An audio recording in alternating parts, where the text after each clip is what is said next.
چاندی کی مارکیٹ میں کچھ بہت غیر معمولی ہو رہا ہے۔ ایک طرف اس کی کاغذی قیمت گر رہی ہے تو دوسری طرف حقیقی دنیا میں اس کی طلب نے سارے ریکارڈ توڑ دیے ہیں۔ یہ جو گہرا تضاد ہے یہ ہمیں یہ سوچنے پر مجبور کرتا ہے کہ کیا مارکیٹ میں نظر آنے والی قیمت واقعی حقیقت کی عکاسی کر رہی ہے؟ اس صورتحال کو سمجھنے کے لیے ہم اس کا مرحلہ وار تجزیہ کریں گے۔ سب سے پہلے اس بنیادی تضاد کو دیکھیں گے، پھر کاغذی مارکیٹ کے دباؤ اور حقیقی طلب میں اضافے کا جائزہ لیں گے۔ اس کے بعد ہم معاشی عوامل، چاندی کے تصویراتی کردار اور موجودہ خطرات کو سمجھیں گے تاکہ آخر میں ایک ٹھوس نتیجے پر پہنچ سکیں۔ تو اصل مسئلہ ہے کیا؟ سیدھے الفاظ میں ایک طرف ہم نے چاندی کی کاغذی قیمت میں ایک تاریخی گراوٹ دیکھی اور ٹھیک اسی وقت دوسری طرف عام لوگ اور سرمایہ کار حقیقی چاندی خریدنے کے لیے امڑ پڑے۔ یہ ایک ایسی صورتحال ہے جو مارکیٹ کے بارے میں گہرے سوالات پیدا کرتی ہے۔ اور یہی وہ بنیادی سوال ہے جس کا جواب ہم اس تجزیے میں تلاش کرنے کی کوشش کریں گے۔ کیا چاندی کی قیمت واقعی اس کی اصل قدر اور زمینی حقائق کی عکاسی کرتی ہے؟ اس تضاد کی پہلی کڑی کو سمجھنے کے لیے آئیے پہلے کاغذی مارکیٹ کو دیکھتے ہیں، وہ جگہ جہاں زبردست تجارتی سرگرمی نے قیمتوں کو نیچے کی طرف دھکیل دیا۔ ذرا اس عدد پر غور کریں، 1,80,00,00,000 اونس۔ یہ وہ مقدار ہے جس کی تجارت کامکس ایکسچینج پر صرف ایک جمعے کے دن ہوئی۔ یہ ایک بہت ہی بڑی تعداد ہے، لیکن اس کا اصل مطلب کیا ہے؟ اس کا مطلب یہ ہے کہ دنیا بھر کی کانیں 2 سال سے زیادہ عرصے میں جتنی چاندی نکالتی ہیں اس کے برابر مالیت کے معاہدے صرف چند گھنٹوں میں بیچ دیے گئے۔ ظاہر ہے یہ کوئی عام مارکیٹ کی سرگرمی نہیں تھی۔ تو یہ ہوا کیسے؟ کچھ بڑے کھلاڑیوں نے بھاری تعداد میں چاندی بیچنے کے کاغذی معاہدے کیے، جس سے مارکیٹ میں ایک دم فروخت کا دباؤ بنا اور قیمت تیزی سے گر گئی۔ لیکن پھر دن ختم ہونے سے پہلے ہی انہوں نے اپنی زیادہ تر پوزیشنز کو واپس خرید کر بند کر دیا۔ اس سے یہی لگتا ہے کہ ان کا مقصد حقیقی چاندی کی ڈیلیوری نہیں بلکہ قیمت کو مختصر مدت کے لیے متاثر کرنا تھا۔ اچھا، یہ تو تھی کاغذی مارکیٹ کی کہانی۔ اب آتے ہیں کہانی کے دوسرے اور شاید زیادہ اہم رخ کی طرف۔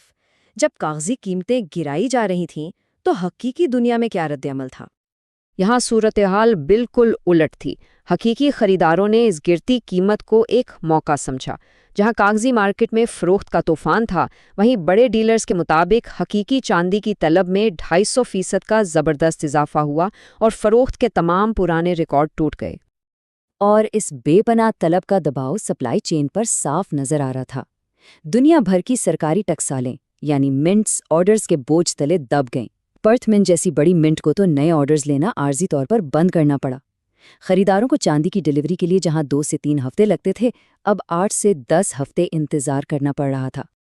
لیکن یہ معاملہ صرف چاندی کی مارکیٹ تک محدود نہیں ہے۔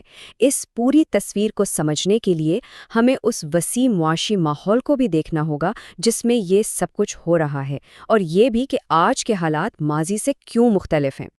اگر ہم آج کے معاشی حالات کا موازنہ 1980 کی دہائی سے کریں تو ایک بہت بڑا فرق سامنے آتا ہے۔ اس وقت امریکہ کا قومی قرض اس کی معیشت یعنی GDP کا تقریباً 30% تھا۔ آج یہ 125% سے بھی تجاوز کر چکا ہے۔ اس کا مطلب ہے کہ حکومت کے لیے ماضی کی طرح شرح سود میں بڑا اضافہ کرنا بہت مشکل ہے، اور یہ قرض مسلسل بڑھ رہا ہے۔ امریکہ تقریباً ہر 90 دن میں اپنے قرض میں $1 ٹریلین کا اضافہ کر رہا ہے۔ اتنے بڑے قرض کے بوجھ کے ساتھ شرح سود کو بہت زیادہ بڑھانا معاشی حساب سے تقریباً ناممکن ہو جاتا ہے۔ اب مارکیٹ کے اتار چڑھاؤ سے ہٹ کر آئیے چاندی کے ایک اور اہم کردار کو دیکھتے ہیں جو اس کی طلب کو ایک مضبوط بنیاد فراہم کرتا ہے۔ یہ صرف ایک قیمتی دھات نہیں بلکہ جدید صنعت اور ٹیکنالوجی کی ریڑھ کی ہڈی بھی ہے۔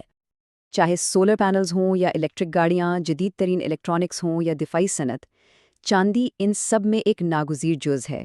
سادہ الفاظ میں، ہمارے مستقبل کی کئی اہم ترین ٹیکنالوجیز چاندی کے بغیر ممکن ہی نہیں ہیں۔ اور اب دنیا بھر کی حکومتیں بھی اس کی اہمیت کو سمجھ رہی ہیں۔ وہ اہم معدنیات کے تصویراتی یعنی اسٹریٹیجک ذخائر بنا رہی ہیں۔ یہ اس بات کا اشارہ ہے کہ وہ مستقبل میں سپلائی کی ممکنہ کمی کے بارے میں فکر مند ہیں اور ضرورت کے وقت کے بجائے احتیاطاً سپلائی کو یقینی بنانا چاہتی ہیں۔ سپلائی کی یہی فکر ہمیں واپس کاغذی مارکیٹ کی طرف لے آتی ہے۔ آئیے دیکھتے ہیں کہ کاغذی وعدوں اور حقیقی چاندی کے ذخائر کے درمیان جو عدم توازن ہے وہ نظام کے لیے کیا خطرات پیدا کر سکتا ہے۔ یہاں 2 اعداد و شمار کی ایک دلچسپ کہانی ہے۔ کومیکس کے گوداموں میں ڈیلیوری کے لیے دستیاب رجسٹرڈ چاندی تقریباً 104 ملین اونس ہے، جبکہ ایک ہی دن میں تجارت ہونے والے کاغذی معاہدوں کی مالیت 1.8 بلین اونس تک پہنچ گئی۔ یہ فرق بہت بڑا ہے۔ تو خطرہ کیا ہے؟ خطرہ یہ ہے کہ اگر ان کاغذی معاہدوں کو رکھنے والوں میں سے ایک چھوٹا سا حصہ بھی حقیقی چاندی کا مطالبہ کر لے تو ایکسچینج کے موجودہ ذخائر پر شدید دباؤ آ سکتا ہے۔ یہ پورا نظام اس اعتماد پر چلتا ہے کہ زیادہ تر لوگ کیش میں ہی سیٹلمنٹ کریں گے۔ تو ان تمام نکات کو جوڑنے کے بعد ہم کس نتیجے پر پہنچتے ہیں؟ آخر یہ گہرا تضاد، یہ فرق ہمیں کیا بتانے کی کوشش کر رہا ہے؟ ختمی تجزیہ یہ بتاتا ہے کہ قیمتوں میں حالیہ گراوٹ کا تعلق طلب اور رسد کے بنیادی اصولوں سے شاید کم ہے اور کاغذی مارکیٹ کے طریقہ کار اور تجارتی حکمت عملیوں سے زیادہ ہے، جبکہ حقیقی مارکیٹ سپلائی کی کمی اور بلند ترین طلب کی بالکل مختلف کہانی سنا رہی ہے۔ اور یہ سب ہمیں ایک بڑے اور اہم سوال پہ چھوڑ جاتا ہے، طویل مدت میں آخرکار کون جیتے گا، کاغذی مارکیٹ کی قیمت یا حقیقی دنیا کے حقیقت؟ اگر آپ مارکیٹ کی ایسی ہی گہری اور تجزیاتی کہانیاں سمجھنے میں دلچسپی رکھتے ہیں تو مزید معلومات کے لیے اس چینل کے ساتھ جڑے رہیں۔